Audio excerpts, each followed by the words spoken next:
गुरु ब्रह्म महिमा अलेख शरण। नमस्कार दर्शक वृंद, आपण मानंकु आजिर राशिफल कार्यक्रम मु एस कुमार स्वागत जनाऊँगी। प्रतिदिन निजर राशिफल जानिबा पाई गुरुकृपा यूट्यूब चैनल को सब्सक्राइब करंतु और पाखरे थिबा बेल आइकन को प्रेस करी ऑल नोटिफिकेशन ऑन करी दियंतु, जहा फଳରେ आमे जेतेबेले वीडियो अपलोड करिवो प्रथमे आपण वीडियो देखि पारिबे। आमर यही वीडियो रे आपण संपूर्ण पंचांग सहित मेष ठारू मीन पर्यंत 12 गोटी राशिर राशिफल विषय रे जानि पारिबे। वीडियो को दया करी शेष पर्यंत देखंतु। वीडियोटी भल लागिथिले वीडियो को लाइक करंतु एवं आपणक प्रियजन पाखु शेयर करी जणांतु। एबे आसंतु जानिबा आज दिनर संपूर्ण पंचांग विषय। आज 2024 मसीहा नवेम्बर मास 14 तारीख गुरुवार, दिल्ली स्वराब्द सन 1432 साल, स्वाधीन भारताब्द 78 वर्ष, महिमाद 197 वर्ष। उत्कल गजपति श्री श्री गजपति दिव्यसिंह देव महाराजांकर 68 अंक। सौरस्व कार्तिक मास 29 दिन, चांद्रमते कार्तिक शुक्ल पक्ष त्रयोदशी तिथि प्रातः 6 घंटा 53 मिनिट पर्यंत। एहापरे चतुर्दशी खेया शेष रात्रि 4 घंटा 29 मिनिट पर्यंत। आजिर सूर्योदय विरजा क्षेत्र को 5 घंटा 57 मिनिट, तुला लग्न 5 दंड 2 लिता गते उदय। आजिर सूर्यास्त विरजा क्षेत्र को 5 घंटा 2 मिनिट, मेष लग्न 3 दंड 56 लिता गते अस्त। आज मेष चंद्र 60 दंड, अश्विनी नक्षत्र रात्रि 11 घंटा 21 मिनिट पर्यंत। आज जन्मित शिशुर मेष राशि, क्षत्रिय वर्ण देवगण, रात्रि 11 घंटा 21 मिनिट गते नरगण। आज मृत व्यक्तिर पुष्कर दोष नाही, निषिद्ध खाद्य। आज बीरी भोजन निषेध अटे। आजिर अमृत जोग प्रातरु दिवा 7 घंटा 33 मिनिट मध्ये, दिवा 1 घंटा 57 मिनिट गते 2 घंटा 33 मिनिट मध्ये, संध्या 5 घंटा 2 मिनिट गते रात्रि 9 घंटा 2 मिनिट मध्ये, रात्रि 11 घंटा 26 मिनिट गते 2 घंटा 38 मिनिट मध्ये एवं शेष रात्रि 3 घंटा 27 मिनिट गते 5 घंटा 58 मिनिट मध्ये। आजिर महेंद्र जोग नाही। आजिर काल बेला एवं 12 बेला, दिवा 2 घंटा 56 मिनिट गते अपराह्न 5 घंटा 2 मिनिट मध्ये। आजिर काल रात्रि रात्रि 11 घंटा 5 मिनिट गते 12 घंटा 57 मिनिट मध्ये। आजिर राहु काल मध्याह्न 1 घंटा 30 मिनिट ठारू अपराह्न 3 घंटा मध्यरे। आज मेष राशिर घात चंद्र, घात नक्षत्र नाही, घात तिथि नाही। तुला राशि और कुंभ राशिर घात 12। प्रिय बंधुगण, एबे आसंतु जानिबा मेष ठारू मीन पर्यंत 12 गोटी राशिर राशिफल विषय रे। राशिचक्रर प्रथम राशि मेष राशि। आज मेष राशि जन्मित व्यक्ति मानक सकाशे सप्तम रवि अशुभ और घात चंद्र अशुभ। यही समय रे शरीर असुस्थ रहिब। हठात काहा सहित कथा कटाकटी होई गंडगोलर रूप नेई पारे। आज जानवाहन दुर्घटना घटी पारे। रास्तारे जिबा समय रे किंबा जानवाहन चलाइबा समय रे सतर्कता जरूरी। परिवार मध्यरे प्रायतः समस्ते शत्रु पालटी जिबे। आपणक कथावार्ता गुड़िक गुली परी हेब। एबे आसंतु जानिबा राशिचक्रर द्वितीय राशि वृष राशि विषय रे। आज वृष राशि जन्मित व्यक्ति मानक सकाशे द्वादश स्थान रे चंद्र गोचर करुछंती, अशुभ फल मिलिब। षष्ठ रवि बाधा प्राप्त अछंती, अशुभ फल मिलिब। ମନ ମଧ୍ୟରେ ଦୁଶ୍ଚିନ୍ତା ବଢ଼ିଯିବ। ଆପଣ ଯାହା ବି କରନ୍ତୁ ତହିଁରେ ଖର୍ଚ୍ଚ ବ୍ୟତୀତ ଲାଭର ପ୍ରଶ୍ନ ଉଠୁନାହିଁ। ଏହି ଦ୍ୱାଦଶ ଚନ୍ଦ୍ରରେ ଅତିରିକ୍ତ ବ୍ୟୟଭାର ବଢ଼ିଯିବ। ଆପଣ ହତାଶ ହୋଇଯିବେ। ସୁଖ ସନ୍ଧାନରେ ବିଭିନ୍ନ ସ୍ଥାନକୁ ଯାତ୍ରା କରିବେ। ଶରୀର ଅସୁସ୍ଥ ହେବ।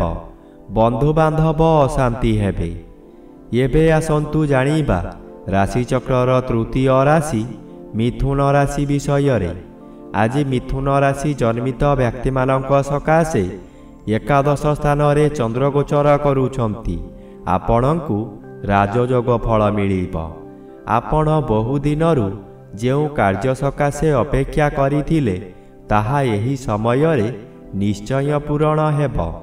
କୌଣସି ଅଫିସରଙ୍କ ସାକ୍ଷାତ ପାଉନଥିଲେ, ଏବେ ତାଙ୍କ ସହିତ ସାକ୍ଷାତ ହେବ। ତାଙ୍କ ସହଯୋଗରେ ଆପଣ ବହୁ ନୂତନ କାମ ପାଇ ଉପକୃତ ହେବେ। ପରିବାର ମଧ୍ୟରେ ସ୍ୱାଦିଷ୍ଟ ଭୋଜନ ପ୍ରସ୍ତୁତ କରିବା ସହିତ ଅତିଥି ବନ୍ଧୁମାନଙ୍କୁ ନିମନ୍ତ୍ରଣ କରି ଆପ୍ୟାୟିତ କରିବେ।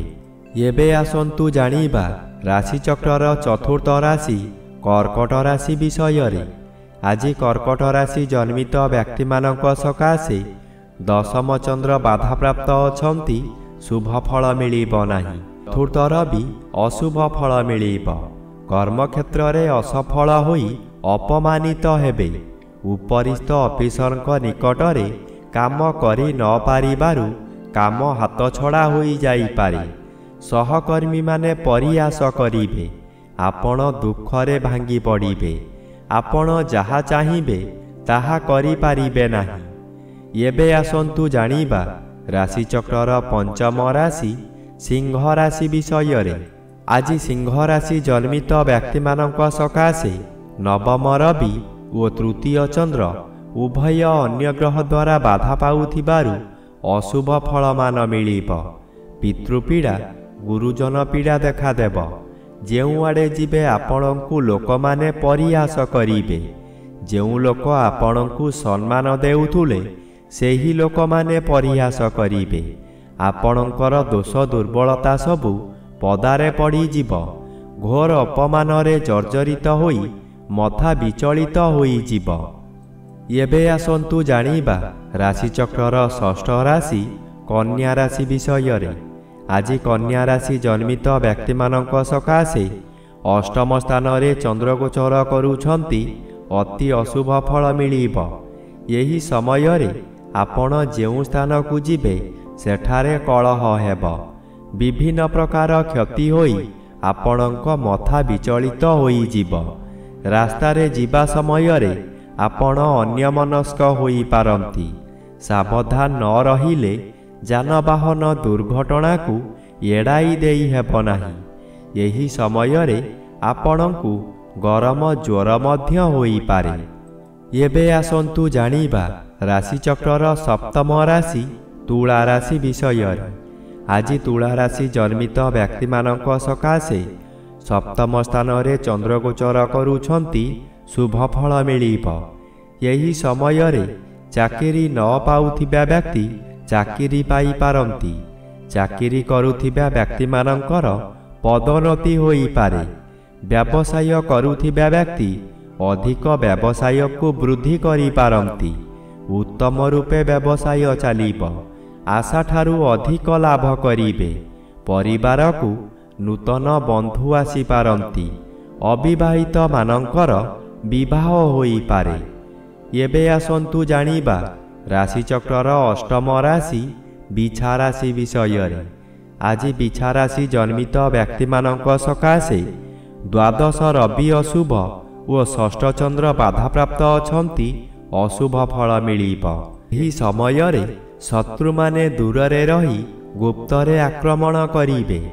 ଆପଣ ତାହା ନ ଜାଣି ବିଶ୍ୱାସ କରି ବହୁ ହଇରାଣ ହେବେ। ବ୍ୟବସାୟ କ୍ଷେତ୍ରରେ ଏପରି କରିବେ ଯାହାକି ଆପଣ ଯେତେ ଚେଷ୍ଟା କଲେ ମଧ୍ୟ ଲାଭବାନ ହୋଇପାରିବେ ନାହିଁ। କ'ଣ ହେଉଛି ବୋଲି ବୁଝିଲା ବେଳକୁ ଆପଣଙ୍କର ବହୁ କ୍ଷତି ହୋଇସାରିଥିବ। ଏବେ ଆସନ୍ତୁ ଜାଣିବା ରାଶିଚକ୍ରର ନବମ ରାଶି ଧନୁ ରାଶି ବିଷୟରେ। ଆଜି ଧନୁରାଶି ଜନ୍ମିତ ବ୍ୟକ୍ତିମାନଙ୍କ ସକାଶେ ପଞ୍ଚମ ଚନ୍ଦ୍ର ଓ ଏକାଦଶ ରବି ଉଭୟ ବାଧାପ୍ରାପ୍ତ ଅଛନ୍ତି। ଶୁଭ ଫଳ ବଦଳରେ ଅଶୁଭ ଫଳ ମିଳିବ। ହଠାତ୍ ସ୍ୱାସ୍ଥ୍ୟହାନି ହେବ। କୌଣସି ଗୋଟାଏ କାମ କରିବାର ସମୟ ନିର୍ଦ୍ଧାରିତ ହୋଇସାରିଥିବ, କିନ୍ତୁ ଆପଣଙ୍କ ଶରୀର ଅସୁସ୍ଥ ହେବା କାରଣରୁ ଆପଣ କଥା ଦେଇ କଥା ରଖିପାରିବେ ନାହିଁ। ମନରେ ଦୁଃଖ ଯନ୍ତ୍ରଣା ଭୋଗିବେ। ମନରେ ଦୁଶ୍ଚିନ୍ତା ବଢ଼ିଯିବାରୁ ରୋଗ ମାଡ଼ି ବସିବ। ବହୁ କଷ୍ଟ ଭୋଗିବେ। ଏବେ ଆସନ୍ତୁ ଜାଣିବା ରାଶିଚକ୍ରର ଦଶମ ରାଶି ମକର ରାଶି ବିଷୟରେ।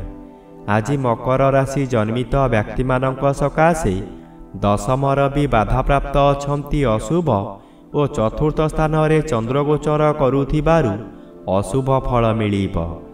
ଆପଣ ଅର୍ଥ ସକାଶେ ବିକଳ ହୋଇ ଚତୁର୍ଦିଗ ଭ୍ରମଣ କରିବେ, କିନ୍ତୁ କୌଣସି ସୁଫଳ ମିଳିବ ନାହିଁ।